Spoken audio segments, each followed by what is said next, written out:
Hi friends, मी कोमल अन्नपूर्णा रेसिपीमध्ये तुमच्या सर्वांचं अगदी मनापासून स्वागत करते। आज आपण चमचमीत भरलं वांग बनवणार आहोत। अशा पद्धतीने एकदा भरलं वांग बनवून पहा, त्याची चव तुम्ही विसरणारच नाही। त्यासाठी रेसिपी संपूर्ण पहा। चला तर साहित्य बघून घेऊ।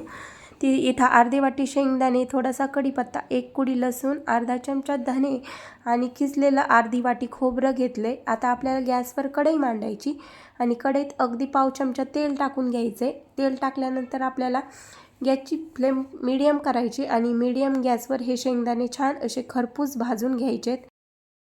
अगदी 2 मिनिटांनंतर शेंगदाणे भाजले जातात। पाहू शकता कलरसुद्धा हलकासा लाल झाला आहे शेंगदाण्याचा। आता हे शेंगदाणे मी काढून घेते आणि लगेच त्याच कढईत आपल्याला लसूण टाकून घ्यायचा आहे। लसूण पण छान असा भाजून घ्यायचा आहे। इथं सर्व साहित्य भाजून घेतल्यामुळे ह्या भाजीला चव छान येते आणि अजिबात असा कच्चा वास नाही राहत लसणाचा किंवा धन्याचा, खोबऱ्याचा। त्यासाठी आपल्याला भाजून घ्यायचं आहे। लसूण हलकासा भाजल्यानंतर मी इथं खोबरं आणि धने टाकून घेतलेत आणि खोबरं आणि धने पण छान असे भाजून घेते। खोबरं आणि धने अगदी 10-15 सेकंदात भाजून तयार होतात। आता मी गॅस बंद केलाय भाजल्यानंतर आणि ही पण एका प्लेटमध्ये काढून घेते। हा सर्व मसाला आपल्याला आता थंड होऊन द्यायचा आहे। तोपर्यंत आपण आता वांगे कट करून साठी इथं मी एका पातेल्यात थोडंसं पाणी घेतलं होतं आणि त्याच्यात एक अर्धा चमचा मीठ टाकले। मी 250 ग्रॅम वांगे घेतलेत आणि त्याचे काही वांग्यांचे देठ काढून ठेवले होते, पण नंतर लक्षात आलं, चला तर म्हटलं तुम्हाला पण दाखवूया मी कशा पद्धतीने वांगे कट करते। त्यासाठी मी इथं एक वांग घेतले आणि आपल्याला आता सुरुवातीला त्याचा जे देठाकडचा भाग आहे तो थोडासा काढून टाकायचा आहे। पाहू शकता अशा पद्धतीने अगदी पूर्ण आपल्याला देठ पण त्याचं काढून नाही टाकायचं। नंतर वांग्याचं साईडचं काढायचं, थोडं थोडंच काढायचं। अगदी जे थोडेसे काटे असतात ना ते काढून टाकायचे आणि हे बाकीचं असंच राहू द्यायचं, कारण त्याच्यातच पूर्ण चव आपल्या वांग्याची अवलंबून असती। त्यासाठीच थोडं थोडं देठ काढून टाकल्यानंतर अशा पद्धतीने मी कट करून घेतले वांग। कट केल्यानंतर लगेच आपल्याला पाण्यामध्ये टाकायचे, म्हणजे ना वांग काळं नाही पडत। पाहू शकता अशा पद्धतीने चेक करून घ्यायचं वांग किडकं वगैरे आहे का, आणि नंतरच आपल्याला आता हे वांगे पाण्यात टाकून घ्यायचे। अशाच पद्धतीने सर्व वांगे कट करून घेते आणि नंतर तुम्हाला दाखवते। मी अशाच पद्धतीने सर्व वांगे कट करून घेतलेत, पाहू शकता। आणि पाण्यात थोडंसं मीठ टाकल्यामुळे आपले वांगे पण काळे नाही पडत। पाहू शकता इथं अजिबात वांगे काळे नाही पडले। आता लगेच आपल्याला मसाला बारीक करून घ्यायचा आहे। मसाला पूर्णपणे थंड झाला आहे वांगे कट करूपर्यंत आणि आता तो एका मिक्सरच्या जारमध्ये टाकला आहे। त्याच्यात थोडासा कढीपत्ता टाकला आहे। आता झाकण लावून आपल्याला हे छान असं बारीक करून घ्यायचं आहे। पाहू शकता इथं मी मसाला छान असा बारीक करून घेतला आहे आणि हा मसाला आपल्याला आता एका ताटामध्ये काढून घ्यायचा आहे आणि मसाला अशाच पद्धतीने एकदम असा बारीक करून घ्यायचा आपल्याला, म्हणजे भरले वांगे पण छान होतात। आता हे वांगे मी स्वच्छ धुवून घेतलेत आणि एका ताटात काढून घेते। आता एका साईडला हा मसाला जो बारीक करून घेतलाय तो काढून घेतलाय आणि अशा पद्धतीने थोडासा मिक्स करून घ्यायचा। म्हणजे लगेच त्यामध्ये 1 चमचा घरचा मसाला टाकलाय, 1 पाऊण चमचा घरचं लाल तिखट, पाव चमचा हळद, चवीनुसार मीठ टाकायचं आणि आपल्याला आता छान मिक्स करून घ्यायचं आहे।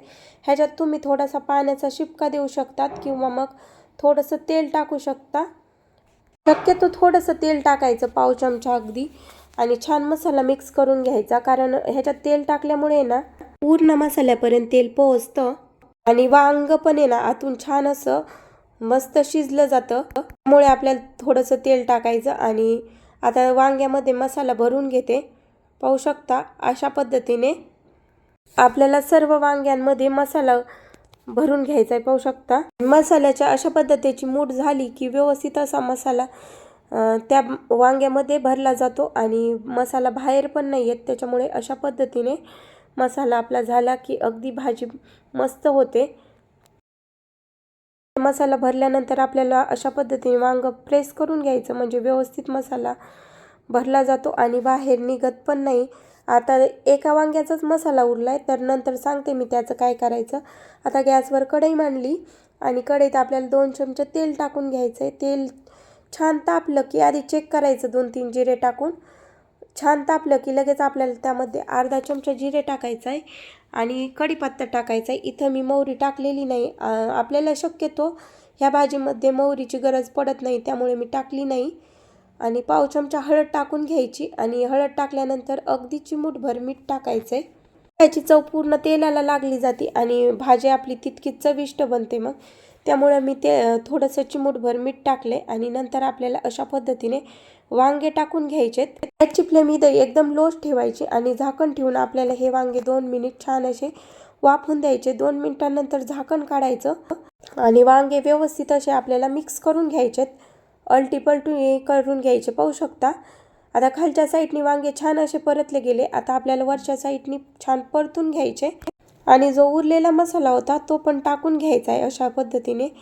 आणि आपल्याला आता त्यावर झाकण ठेवायचं आणि झाकणामध्ये 1 ग्लासभर अशा पद्धतीने पाणी टाकून घ्यायचं आणि आपल्याला हे वांगे छान असे वाफवून घ्यायचे. एक साधारण 2 मिनिटांनंतर झाकण काढलंय मी आणि वांगे छान असे वाफवून घेतलेत. पाहू शकता वांगे छान असे वाफले गेलेत. आता पुन्हा झाकण ठेवायचं आणि आपल्याला अशाच पद्धतीने वांगे छान असे वाफवून घ्यायचे आणि अधूनमधून अशा पद्धतीने मिक्स करीत राहायचं म्हणजे भाजी आपली करपत नाही. तर त्या ताटामधलं पाणी छान असं गरम झालं तर त्याच्यातलंच मी अर्धा कप पाणी टाकले अगदी भाजी शिजेल इतकं. नंतर आपल्याला भाजी छान अशी मिक्स करून घ्यायची. परत झाकण ठेवून भाजी आपल्याला छान शिजून द्यायची. साधारण 7 ते 8 मिनिटांनंतर आता झाकण काढून पाहूया. तर पाहू शकता ह्या वाफेवरच भाजी मस्त शिजली जाते.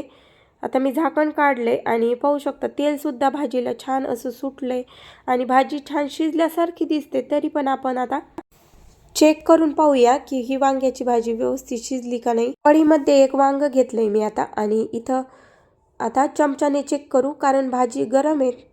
त्यामुळे अशा पद्धतीने आपल्याला आता चमच्याने चेक करायची. पाहू शकता भाजी व्यवस्थित अशी शिजली गेली.